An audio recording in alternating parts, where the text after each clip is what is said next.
البيت العربي بمدريد، وهذا أول أسبوع يبدأ فيه بيدرو رحلة تعلم الدارجة المغربية. فبعدما تعددت زياراته إلى المغرب قرر أن يكون ضمن الجالسين على مقاعد هذا الفصل.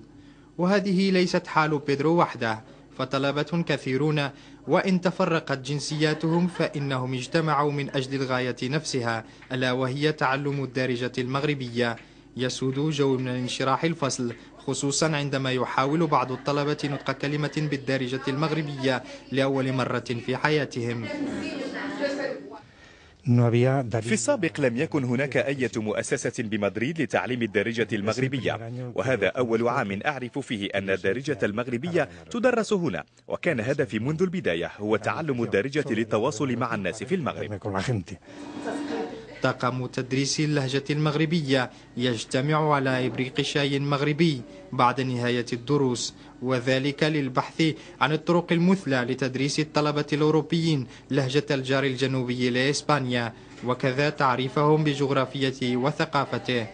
في الحقيقة عندنا أهداف بزاف. الهدف الأول هو الكبر، يعني الكميه ديال الناس المغاربه اللي كاين هنا. الجاليه العربيه المهمه في اسبانيا هي الجاليه المغربيه.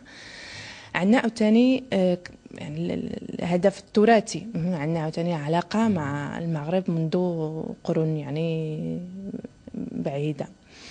عندنا سبب هو متعلق بالمستقبل، فالعلاقات الاقتصاديه والسياسيه بين اسبانيا والمغرب كتبقى تزيد وتزيد.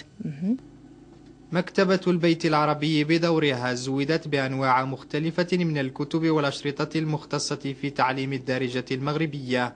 فاللهجة المغربية وإن لم تكن ضمن قائمة اللغات الحية التي يصرف الناس أموالا مهمة لتعلمها، بيد أن عشاقها صاروا يوجدون في كل مكان، فهم يطلبون تعلم دارجة أهل المغرب حتى في مدريد.